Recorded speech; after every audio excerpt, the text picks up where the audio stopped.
This is a talk about donor software, and I call it a donor system because I never consider just the software in isolation. You got to have a person to run it as well, and that's what I mean by a system. I zipped through this talk this morning and I thought, gosh, this is a little dry, but the excitement is actually in what you can get out of a donor system. And I am often accused of being a salesperson for Little Green Light. Little Green Light is sponsoring this talk today. Thank you, Little Green Light.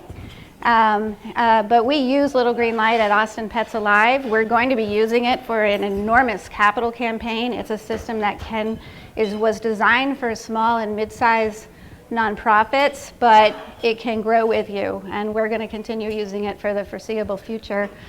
So I'm not a salesperson for Little Green Light, but I'm a huge advocate of the system because we've had really great luck with it.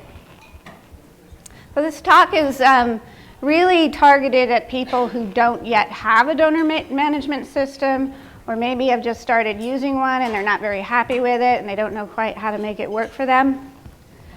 And this is what I'm going to be covering. What is a donor management system? When do you need one? How do you choose one? And then most of the talk will be about what you can do with it. So a donor management system is like any other database system. It centralizes data for you.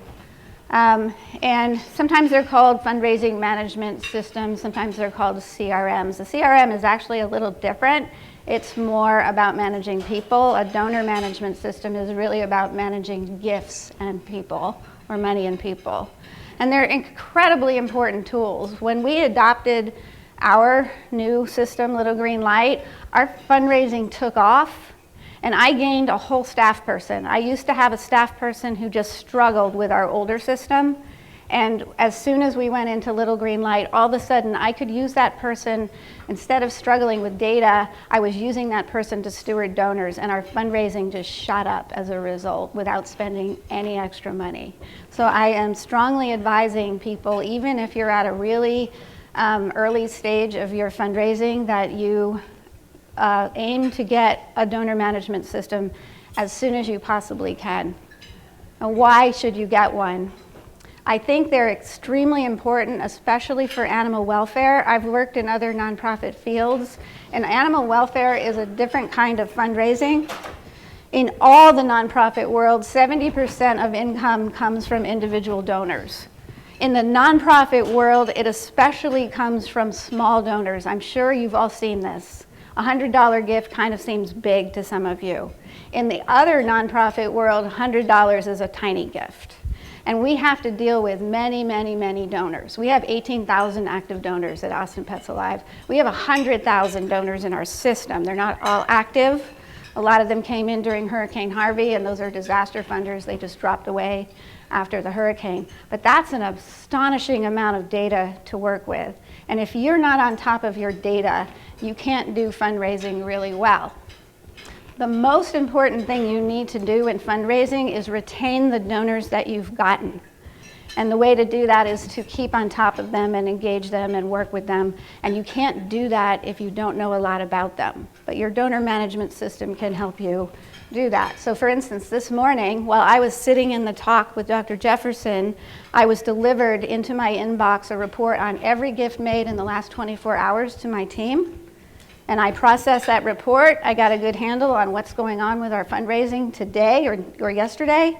And I assigned stewardship to every person in my team. And they are here, but they are already probably thanking donors right now. We have a rule at APA that we thank a donor of 200 or more within 24 hours. And it happens every day.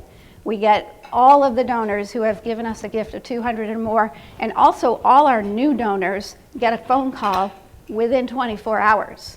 Donors love a speedy thank you. And as a result of our ability to do this, which is based on our donor management system, our fundraising is taking off. So what do you need to do? Who in here has a donor management system? So a few here. Are you happy with it? No, probably not if you're in this talk. But there are a few things you need to do to work towards it. And so even if you're not ready for a donor management system yet, there are a few things you can start doing now, and I would urge you to start doing them. The first is to start collecting your donor data. So you need to really, first of all, in a small nonprofit, have a great email list, because that's going to be your primary means for reaching donors and asking for gifts from them. And so you don't really need a donor management system until you have a pretty substantial list, until you start feeling like your data is a little bit out of control. So you can have, if you've got a really good person running an Excel sheet, you can have hundreds of data and not need donors and not need a donor management system. But once you start feeling the pain of data kind of overwhelming you, it's time to start looking. The second thing you need to have is a person to run it. I've only ever run into one person who didn't like Little Green Light, and I asked her why, and it was apparent to me that it wasn't the software that was bad for her, it was that she didn't have a good person running it. So what do you need? You only need somebody who understands databases. You don't have to have someone who is experienced in donor data. It's ideal to have one, but you don't have to have one. As long as they understand good data, and as long as you set rules around your system where, for instance, in our system, only one person is allowed to enter gift records. Anybody can add a donor, but only one person can enter gift records, because it means that our data is really tightly consistent and we can depend on it. So your system is only going to be good as the data you put into it. I did have another organization that kept complaining to me that their donor management system wasn't very good, and so I went in and looked at it, and it wasn't the system that was bad, it was that they were being really sloppy about how they put data in it.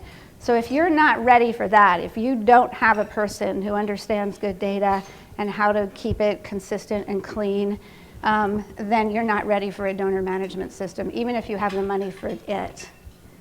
When you're preparing to get a donor management system, you don't just consider the cost of the software. The software can be relatively cheap. Little Green Light is under $500 a year, which is incredibly cheap for a database system. If you only have up to 2,000 donors, it starts climbing in cost after that. But you should, as you're preparing to get a donor management system, you should maybe budget for a person for it. If you don't have a volunteer for it, then start raising enough money so that the next year when you get your software, you can also hire a person to run the system. It will pay off. So there are various ways that you can pay for a system if you're wondering, well, how do I get this? You can set aside money in your previous year. I know that's incredibly hard to do when you're in a no-kill organization, because there's such pressure to save more and more lives. But if you're a development person and you're having to get your executive director to get a donor management system, you can tell them, you know, if you just pause for a little bit and let me raise enough to invest in a system, in the next year, our fundraising is going to shoot up and we are going to be able to save more lives. Typical ways of getting this are from a major donor. There are a lot of people in your donor base who are probably business people, and they understand good business and they will understand the need for this. So that's the kind of donor you would go for that. There's also a thing called capacity building grants. They're usually put out by community foundations. I will say I've never found one that's also for animal welfare, but there might be one in your community. A capacity building grant is money from a foundation to invest in your growth. It's not for your programs. It's for getting an accountant or getting a donor management system, something that helps you as a business grow. And then TechSoup. Do you all know TechSoup? TechSoup is an organization online, and they sell discounted hardware and discounted licenses to software. You can get Microsoft Office for $5 if you're a nonprofit. They also have a couple donor management systems, including Little Green Light, little grants that will cover the first year of the system or that will greatly discount the cost. And so if you've got a volunteer who loves data, you can actually start a donor management system for almost for free. So go to TechSoup. You have to sign up for it, but it's also free. So how do you choose a system? This is the major question people ask me. The short answer is that it has to fit you. All of us are from organizations that are different. Some of you live in communities where events make a lot of money. We live in Austin where events don't do very well, and so we don't need a system that can handle events. But the common things you would look at are cost. You know, you're all probably in small and medium-sized organization. It's really hard to get money to set aside to invest in development. So consider the cost. The cost will be based on how many donors you have in your system, so you look at that. Some of them also charge per license. Little Green Light is one that does not. Anybody that I sign up to use our system can, for free. There's no additional cost to it. And that's really handy because I can allow my team to kind of work independently of me. And it just expands our ability to use it. You should make sure that it can import data information. Our old system would not import, and so I had a whole staff person who did nothing but sit there and enter gifts by hand all day long, and I could not keep that position filled because it's boring. But as soon as I got into Little Green Light and we started importing, we would just push a button. All the gifts from the day before would go into the system. I gained a staff member, essentially. Also, batch loading means that if you want to change something in your system, you can do it all at once. You can do it in a batch. You don't have to go by hand and change every gift that qualifies for the change that you want to make in it. A lot of them have communication tools inserted into them, and they do that at various levels. We're going to talk a little more about that in another slide.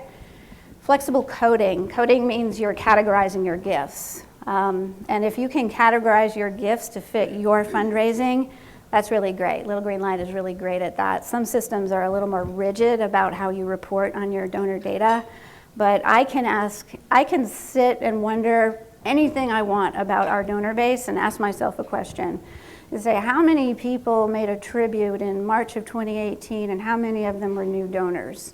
It takes me about 3 minutes to report on a question like that because the system is so flexible. And being able to answer those questions helps you figure out what's the best way that I can fundraise, what's the best way that I can reach certain people. Integration with other software is really important. We're going to go over that a little more. If you can tie your databases that you use throughout your shelter organization together, you can save amazing amounts of work.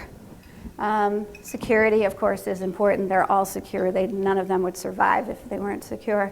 And you want to look for a cloud-based system unless you've got an IT expert on your staff, because then they handle all the IT issues because your database is actually based somewhere else.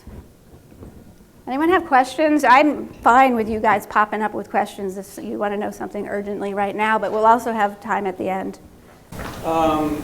Importing data, you're familiar with Little Green Light, so I'll make my question about that. So my idea of entering a single donation on a system like this is you go to the whatever form they have and you point and click like crazy, and you're done with that particular donation. But you're talking about importing. I'm importing masses of data. So the question is about importing data. Where do those masses of data come? So we have an online form on our website. That form is actually made through Little Green Light. When a donor types in their information into that form, it types itself into a CSV file. When my donor specialist comes in the morning, she pushes a button, all the online donors are in our system. But there is a little bit of work setting that up, configuring that file. Right, she has to map it. Yeah. So like if a corporate person a business makes a donation to us, it's mapped to the corporate income. If an individual does, it's individual. If they typed into the form that they want their gift restricted to dogs, it goes into the dog fund. So it's in the back end. There's all kinds of coding that you set up. An LGL form, Little Green Light. Ours is. Not every system has its own forms. Ours is, and it saves us a ton of money. When we switched to Little Green Light, we saved $80,000 a year because the transaction fees were so much lower. We'll get into that a little more. The other things are like, if people are doing employee giving or you're getting gifts off a crowdfunding platform or something, they usually deliver that information to you in a big, either an Excel sheet or a CSV sheet. And so you bring it in, you load it up, you code it, and it imports into your system.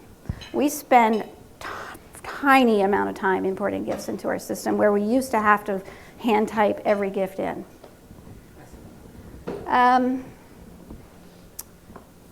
So these are the names of some systems that people have said to me, with the exception of Sustain, I haven't heard of anybody using it, that people like in small and medium organizations. And you choose your system based on the strengths of that system, and you want to match it to the kind of fundraising that you do. So Little Green Light, I love it because it's flexible, it's intuitive, it's inexpensive. I can have as many staff members as I want working on it.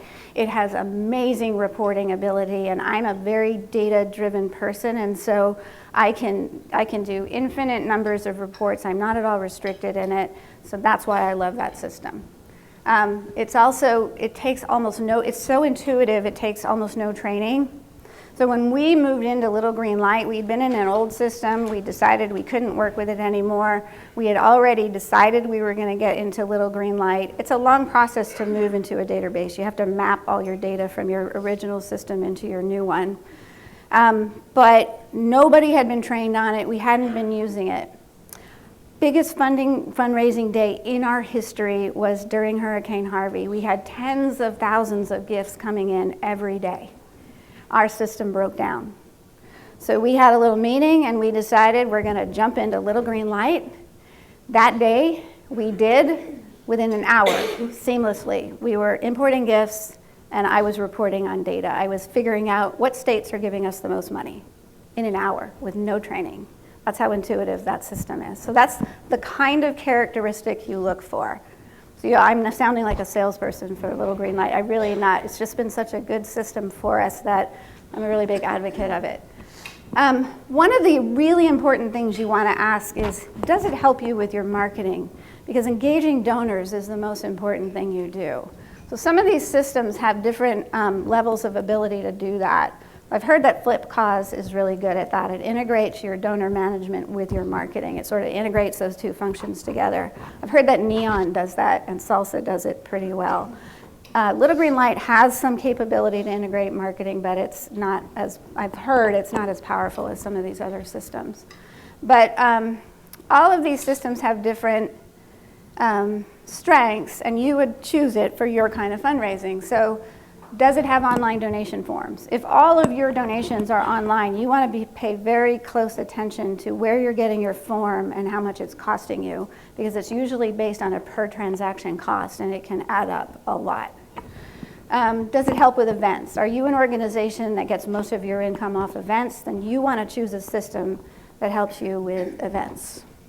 Does it help you with your volunteer management? So most of these systems will play to one strength or another. Some of them have great volunteer management incorporated into them. Little Green Light has a little bit of volunteer management into it. So these are the other the kinds of questions you should be asking. Questions?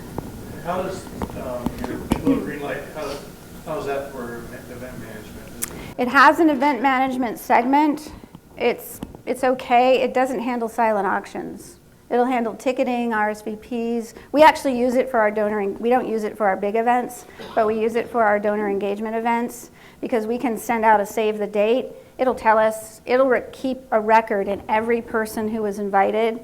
It will say, we sent a save the date to that person. And then we can also automate the invitation 2 weeks later. We can set it up when we do the save the date in the system, and it will invite all the people to the system. So it will do the basic function for an event. It won't handle the entire event. Some systems will. Do you happen to know if any of the ones listed will do the entire event? No, sorry, I don't know them that well enough.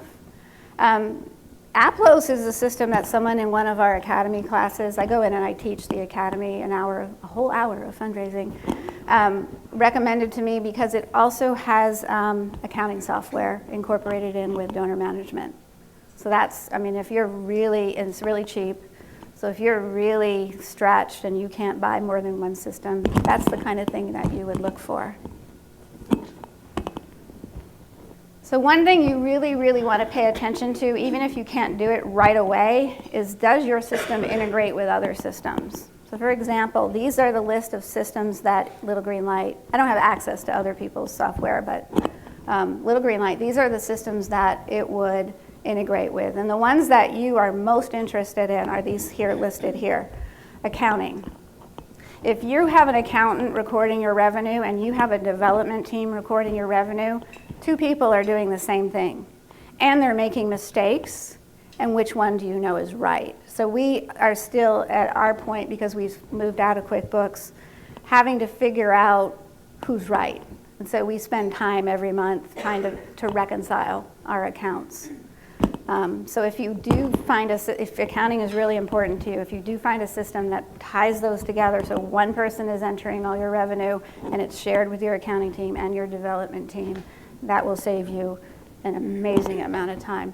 MailChimp is integrated, and so is Constant Contact. Those are those mass marketing platforms.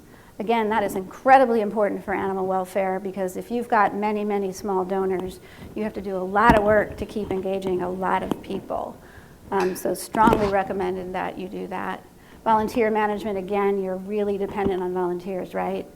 So if your systems can integrate your volunteer with your donor data, that is really powerful too, because a lot of your volunteers are your donors too. We have to do a little bit of a workaround because we have a separate volunteer system that we didn't integrate yet. And so every quarter or every month, we go into our volunteer management system, we download all the volunteers, we upload them into the donor system, and if they are a volunteer as well as a donor, we can flag all our donors who are volunteers. Question about animal data, which also has people data, because there's... We don't mix it. And we do that deliberately. There's a lot of privacy laws around donors.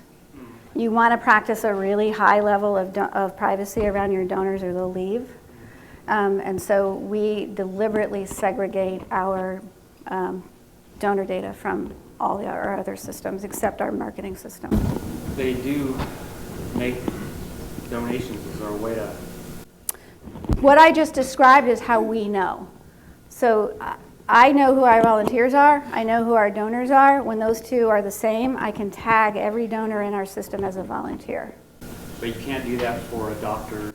I can do it for adopters. I can do it for fosters, and I do. Oh, and WUFU forms. Are you all familiar with WUFU? A lot of people at small nonprofits ask me, how do I get online donations? And a lot of people know about PayPal. They offer a little widget that you can put on your website to accept donations.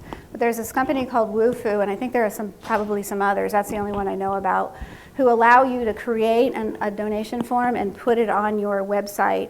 And it's a little better than the forms that we can put on Little Green Light. We don't choose to do it because it's easier for us to use our system straight out of Little Green Light.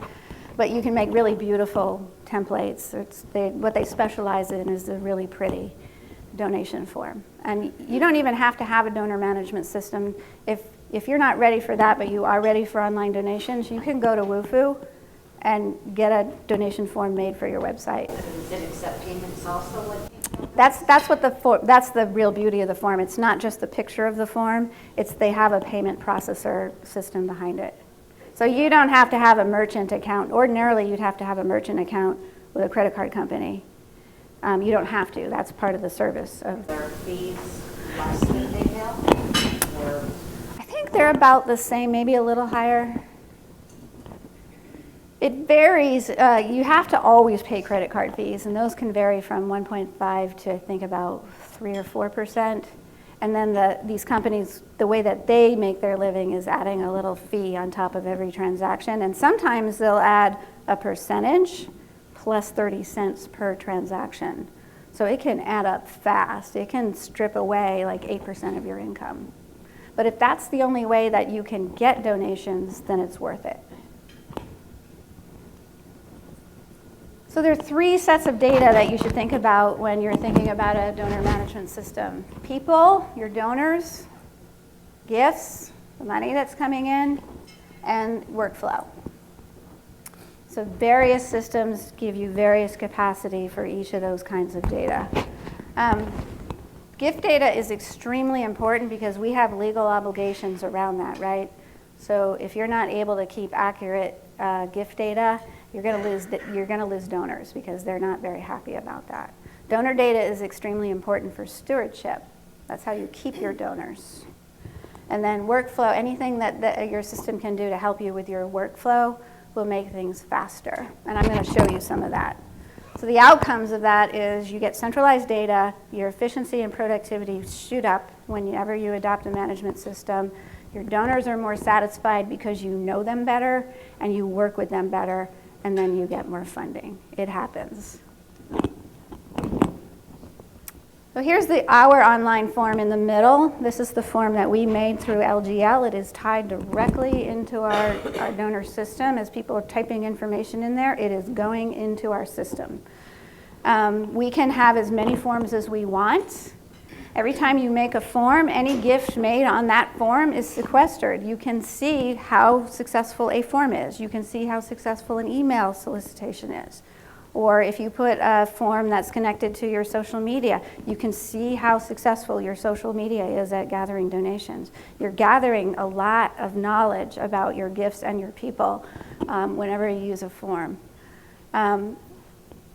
You can customize every form, and you can, I just said, you can track the campaign revenue, and you save a ton on transaction costs. So this is how you can group donor data. These are just a few of the ways that you can do it. On this side, those are all the categories that we can group donors by. And if you're combining categories, you have really deep knowledge about your donors.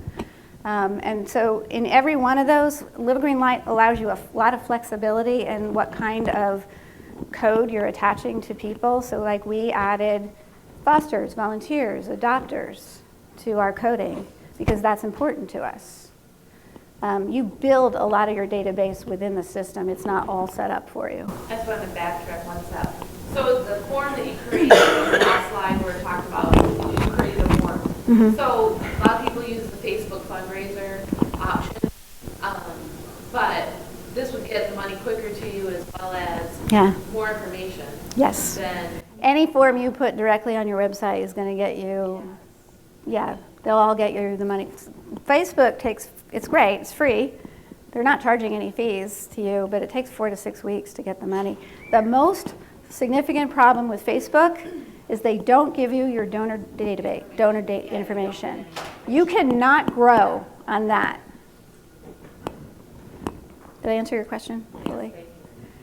Okay, these are all the kinds these are just a few of the questions. I can almost just say, well, what do I want to know today? Make up a question and run a report in my system, and I'm usually successful in getting an answer in minutes. So this is really tightening up my fundraising a lot. Right now, I am expected to meet a monthly projected income every single month. I have to report to the board and my executive director, did I make it? If I didn't, I have to tell them why. So last week, I ran the numbers on February, and we were $20,000 behind. And it's not actually that much for us. We raise about $6 million a year. But $20,000 behind is enough to get the attention of my executive director. And so I pressed buttons and did a report and thought, okay, I can see where we're lagging. And I went to my team and I said, we're $20,000 behind. On Monday, I said this. On Friday, I want us to have caught up. And they got together and huddled, and they looked at the data that I ran, and they said, okay, if we send out an e-solicit to these 200 donors and we ask for this much money, we're going to raise it. On Wednesday, they raised $19,000. We're going to make our goal. I never could do that before I had a donor management system. I know from day to day where we are in our revenue. I know which donors are active and which ones are not. Here, I know which donors are getting a newsletter. This is a subset of our donors. I know who has subscribed to our MailChimp newsletter, so I know that we're reaching them with news. I know which ones their email is no longer good because it bounced. I know which ones unsubscribed, and I'm suspecting maybe they're a little unhappy or maybe they moved. I am deciding what groups of how I'm going to group my data. So in the middle at the top here, sorry my slides are messy. I try to cram a lot of information on there. That donor on the top with the customized group, that's an important donor. Our top 300 people get our insider news, and only they get our insider news. But every month when I want to send out my insider news, I push a button. It lists my 300 people that I'm going to send it to. If I need to make amendments to that list, I can right there, and I send them to them. And I know this donor is not only a really important donor because they're getting the insider news, they're also an adopter. So if I'm doing an appeal to adopters, that's a really important person. I wouldn't just send the e-solicit to them, I'd call them up. That's how powerful these systems can be for you. And these are just some of the questions that I'm constantly asking and using to refine my fundraising. Yes, in the back. But this just recognizes those donors. It doesn't allow you to directly reach out to them from that system, right? I can directly. I can write an email directly out of the system, and not only will it send the email out of the system, it will record that I did it and keep a copy of what I said to that donor. So this is individual. I can deep dive into any individual. So here, I have an active donor. She's one of our top 100 donors. Her largest gift was $25,000. She's given it 2 years in a row. She's been donating for 6 years.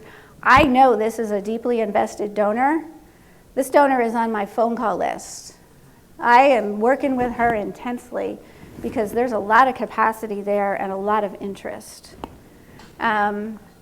These are all different records. So I know that a donor is an adopter because I've tagged them that way. I know that she gave a gift at the end of the year. It was $25. She's given 2 gifts. They're $65.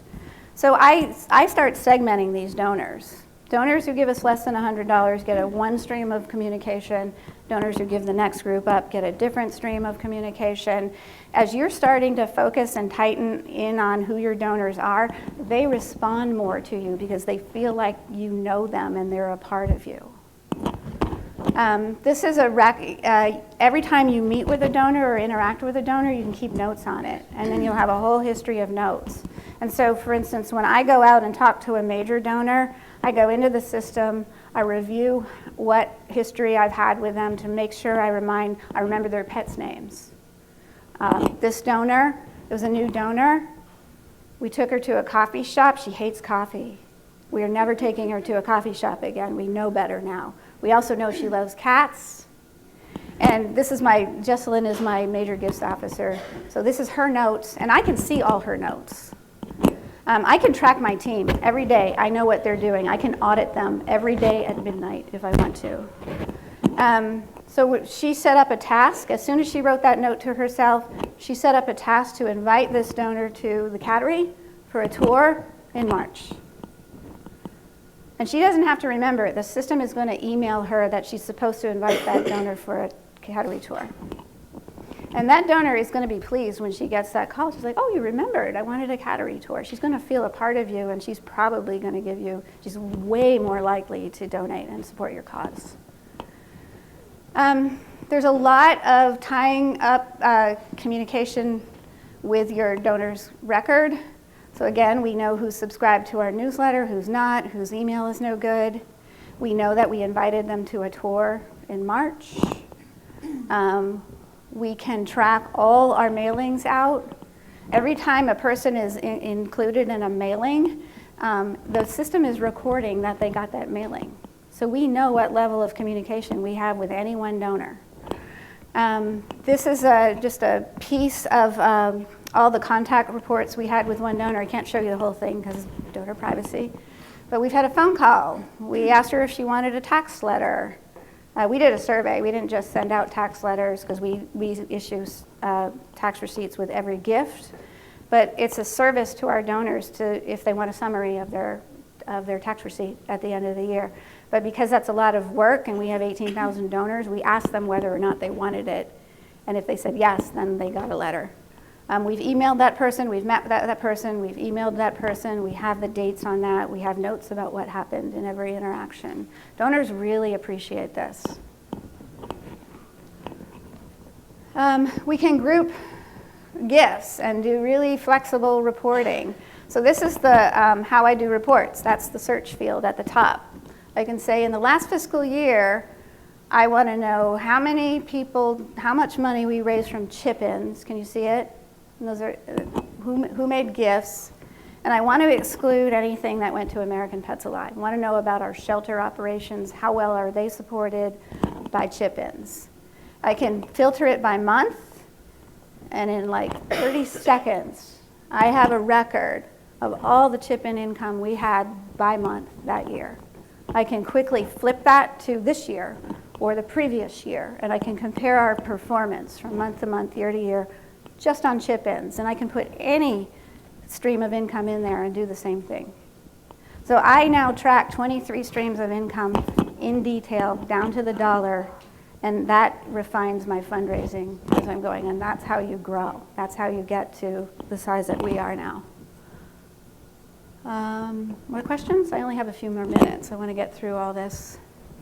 You have a lot of detail on every specific gift. So on the 24th of this month, just a few days ago, this person made a $103 gift. It was a tribute. It was in memory. We get a lot of in-memory gifts, especially to pets that have died. This is a huge stream of income for animal welfare. That person didn't want me to restrict the gift. If they did restrict it to cats, I go into the system and tag them as interested in cats. And then when I want to run a cat appeal, I run all the people who are interested in cats, and I only send the appeal to people who are interested in cats. You know a lot about your source of your gifts. Over here we have a thing called a soft credit. Does everyone know what that is? Sometimes people give you money, but they don't give it to you directly. So this person gave me money through the Gift for Giving program. And when the system records it, they record it as a gift from the Gift for Giving program. You have to, under IRS rules, record who actually gave the gift. But I want to pay attention to the donor who gave that gift, and so I soft credit them. When that gift goes in, I also record the name of the donor who gave through the Gift for Gift program, and I know that that person has all different ways to give to us. So sometimes you want to track donor retention. Are you keeping your donors? But they're giving through different ways. And unless you soft credit every gift that they come in that isn't directly from them, you may not notice that you actually have retained that donor. Does that make sense to everybody? But if you have somebody who gives to the corporation, and you get it through like Maddie or something, Yeah. those donors, you're listing. Mm-hmm. Yeah, and that is one of the categories that we have to hand enter a little bit. It's a little longer process. So Benevity is one of those companies that serves employers who want their employees to give through their paychecks. Some of them deliver the names of all the donors, some of them don't. But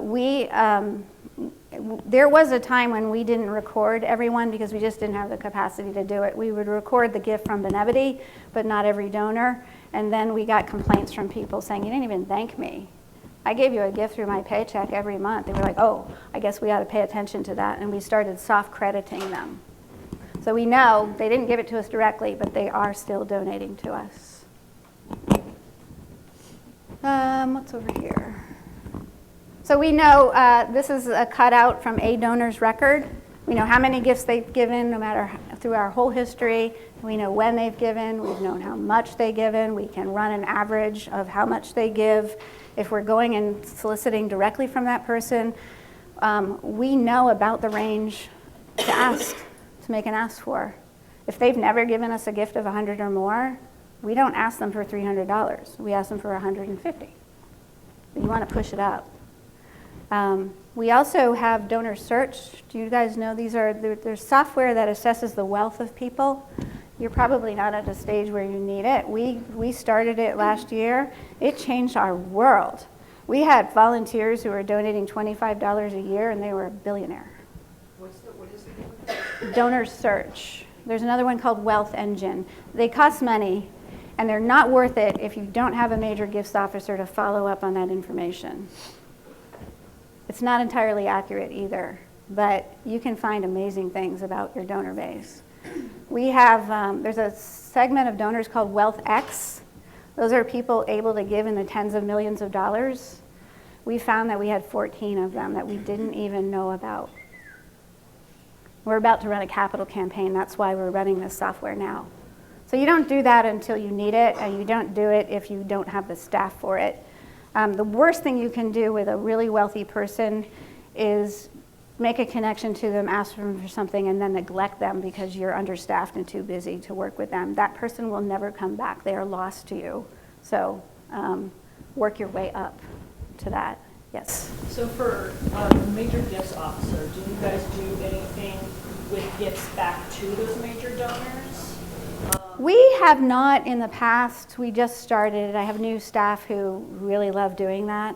We're starting to do it. I don't believe in it. I think people give to you because they care about your cause, and what you can give back to them is engagement, attention. Yeah. Make them feel part of things. But there are, all donors are different. Some donors are just pleased as punch that we gave out bottles of wine that had the label Awesome Pets Alive on them, and they love them. There were some donors, and then some donors called us up and said, I don't give you money to buy wine. So but you get to the point where you really know your top level donors, and you will know, because you talk to them a lot, whether or not they're going to be receptive to that. And so we tailor our approach to every donor. And this kind of system allows you to do that because you keep notes on them. So this is how you can manage workflow. This is the just one piece. It's a massive dashboard. It's got like 15 widgets on it. But every morning I go in, I look at my dashboard. This is from 2018.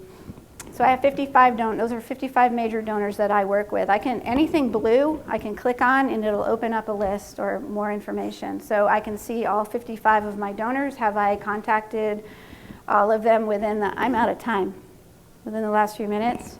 I can track my team. I can track everything I've done that day. I can choose any day of the week. I can click on every one of those tasks and see that email. What was that email that I sent? Which 3 emails did I send on that day? I can click on that and it'll tell me.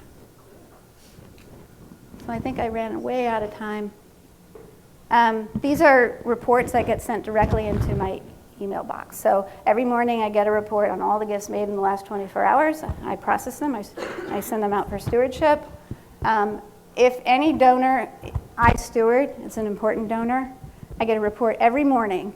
I don't have to really pay attention. I don't have to remember to go look at my dashboard. It will tell me that VIP donor made some sort of interaction with the organization. Alert Maggie. And I will call them up and say, hey, thanks for that $25 donation, because they might just be making very small donations even though they're very big donors. So we're going to run out of time.